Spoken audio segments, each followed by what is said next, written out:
Nak buat apa? Pecahkan telur. Masuk semua? Masuk sedikit. Wow, lama chef.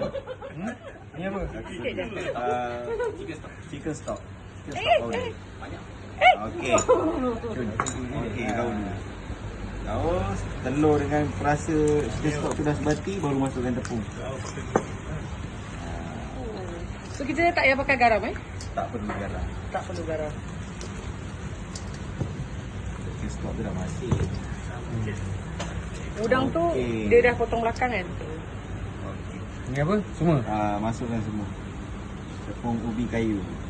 Ni tepung ubi kayu, okey? Kalau tak ada, kau ambil ubi Ubi kayu jagung. kali ni. Ni. Pun jagung ni.